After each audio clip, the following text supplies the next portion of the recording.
ചുംബിച്ചു വഴങ്ങി അംബിക മെത്തയിലേറിനവോളയാൾ തെളിഞ്ഞ ദീപപ്രഭയുതൻ മണവറയെത്തി മഹാമുനി തെളിഞ്ഞ ദീപപ്രഭയുതൻ മണവറയെത്തി മഹാമുനി. വരുന്നു വ്യാസൻ. നരച്ച താടിക്കാരൻ ദീപദൃഷ്ടിയം വ്യാസമുനി ലക്ഷിച്ചംബിക മിഴിവൊത്തി മണവറയിൽ ദീപമണഞ്ഞു മണവറയിൽ ദീപമണഞ്ഞു. അദ്ദേഹം മുറിക്കാൻ നിറങ്ങി വരുമ്പോ വരാന്തയിൽ നിൽക്കുന്നു സത്യവതി അമ്മ. അമ്മേ, അംബിക പ്രസവിക്കും, ഒരു ആൺകുട്ടിയെ പ്രസവിക്കും. ബലവാനായ ഒരു മകൻ അവൾക്കുണ്ടാവും. പക്ഷെ അവൻ ജന്മന അന്ധനായിരിക്കും, പൊട്ടകണ്ണനായിരിക്കും. അതെ. കുഞ്ഞെ, ഇതെന്ത് നിർഭാഗ്യം. വ്യാസ, നീ പോരുത്, നീ അമ്പാലികയുടെ മുറിയോട് ഒന്ന് പോയിട്ട്. അമ്പാലികയുടെ മുറിയോട് ചെറിച്ചപ്പോ അവള് ഇദ്ദേഹത്തെ കണ്ട ആപ്പാട് വെള്ളറി വെളുത്ത് പേടിച്ചരണെന്ന് പോയി. അതുകൊണ്ടായിരിക്കാം ഇറങ്ങി പോരാൻ നേരത്തെ പറയുന്നത്. അമ്പാലികെ നമ്പിരൂപനാമെന്നെ കണ്ടു നീ പാണ്ഡുവാകയാൽ നീ വിളർവെടുത്ത് നിൽക്കാറുണ്ടല്ലോ. നിർണയം നിൻ മകനിവൻ പാണ്ഡുവായി ജനിച്ചിടും. അവൻ രോഗിയായിരിക്കും, ദേഹത്തിൽ വെള്ളരോഗം, വെളുപ്പ് നീനപ്പുള്ളവനായിരിക്കും. ഇതുകൂടെ കേട്ടപ്പോഴേക്ക് സത്യദേവിക്ക് വലിയ ദുഃഖമായി. എടാ മോനെ വ്യാസ, നീ പോവരുത്, നീ ഹസ്തിന് പുറത്ത് തന്നെ കഴിയണം.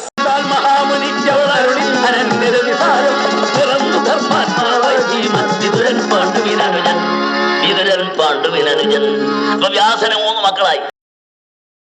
വസുദേവന്റെ സഹോദരി ഹൃദയവന്യതുലനന്ദിനി. വസുദേവന്റെ സഹോദരി ഹൃദയവന്യതുലനന്ദിനി. ശൂരസേനന്റെ മകൾ, യാദവരാജാവ് ശൂരസേനന്റെ മകൾ, കുന്തിഭോജന്റെ വളർത്തുപുത്രി, വാസുദേവന്റെ സഹോദരി, സാക്ഷാൽ ശ്രീകൃഷ്ണന്റെ അപ്പച്ചമ്മ. വസുദേവന്റെ സഹോദരി ഹൃദയവന്യതുലനന്ദിനി. അഴവത്യാന്തി കുലകന്യ അതിഥി പൂജനൻ വരകന്യ. വസുദേവന്റെ സഹോദരി ഹൃദയവന്യതുലനന്ദിനി. ജന്മസിദ്ധ ചട്ടയിട്ടോ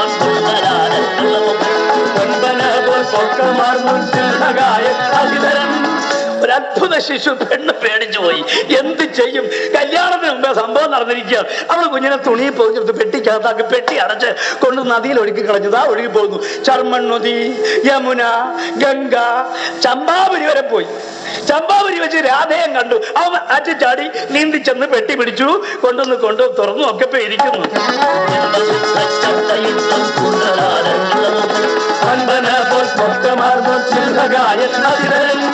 ഇവനാണ് കർണൻ, ഇവനാണ് സൂര്യന്റെ മകൻ കർണൻ, കുന്തിപുത്രൻ കർണൻ. ഇതൊക്കെ ആരറിയാൻ പോകുന്നു? വസുദേവന്റെ സഹോദരി ഹൃദയവന്യതുലനന്ദിനി.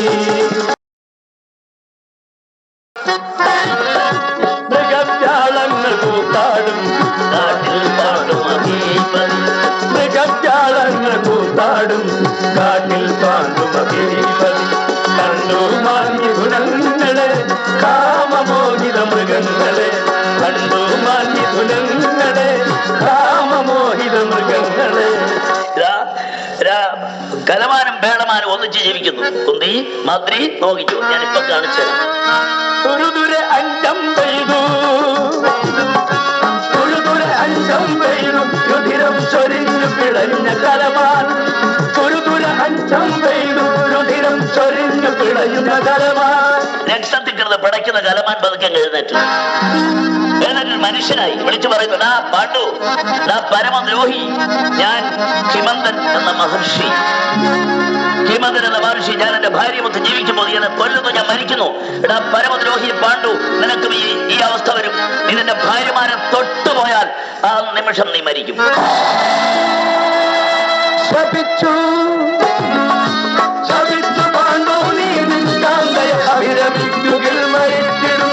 ശപിച്ചു പാണ്ഡു നീ നിൻകാന്തയെ അഭിരമിക്കുകിൽ മരിച്ചിടും.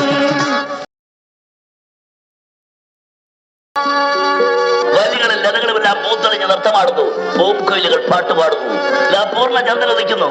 സുഹൃത്തുക്കളെ, ഇതുപോലൊരു സമയത്ത് മാദ്രി കാട്ടു ചോരയിൽ പോയി കുളിച്ചു വന്ന് ആ അശോകമരത്തിന് ചുവട്ടിൽ മുടിയിക്കുകയാണ്. ഭർത്താവിന് നേർക്ക് പാണ്ഡവന് നേർക്ക് മെഴി അയച്ചുകൊണ്ടവൾ എങ്ങനെ മുടിഞ്ഞിക്കൊണ്ട് നിൽക്കുന്നു. അവിടെ ആ നോട്ടത്തിന്റെ മാതിരിയുള്ള നോട്ടത്തിന്റെ അർത്ഥം പാടിടുന്നു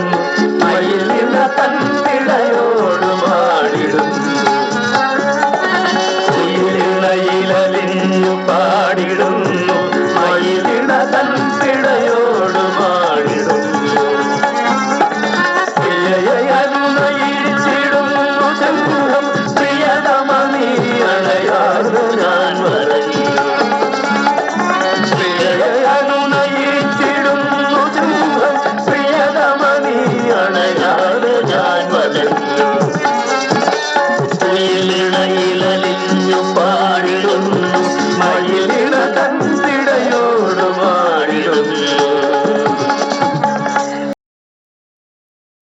ആഗ്രഹിച്ചാൽ അവളെ ഗ്രഹത്തിൽ പാടുമന്നവൻ ആഗ്രഹിച്ചാൽ അവളെ ഗ്രഹത്തിൽ പാടുമന്നവൻ പിടഞ്ഞവൾ തലം പോലെ നെയ്കുടഞ്ഞു വീണു വിധേയയായി പിടഞ്ഞവൾ തലം പോലെ നെയ്കുടഞ്ഞു വീണു വിധേയയായി ഉടൻ പട്ടൊന്നെടുത്തിട്ട് മടക്കിയിട്ടവൾ തന്നോട് കണ്ണ് കാഴ്ചകെടും വണ്ണം കണ്ണുകെട്ടി പതിവ്രത കണ്ണുകെട്ടി പതിവ്രത കയ്യിൽ കയ്യുറയിട്ടുള്ളോ വില്ലും തോണിയുമേന്തിയോ കയ്യിൽ കയ്യുറയിട്ടുള്ളോ വില്ലും തോണിയുമേന്തിയോ കാണായി പൊൻചട്ടയിട്ടു ചേണാർന്നിടും ഫൽഗുനൻ കാണായി പൊൻചട്ടയിട്ടു ചേണാർന്നിടും ഫൽഗുനൻ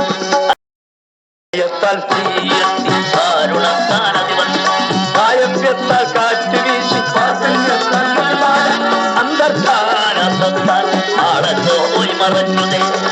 ആള് കൈയടിച്ചാണ് അഭിനന്ദിക്കുമ്പോ അർജുനൻ ഞെളിഞ്ഞു അങ്ങ് തലയിലെത്ത് നിൽക്കുകയാണ്. പെട്ടെന്ന് ജനക്കൂട്ടം ഒരു ബഹളം. ആള് തിരിഞ്ഞു നോക്കുമ്പോ കയറി വരുന്നൊരുത്തൻ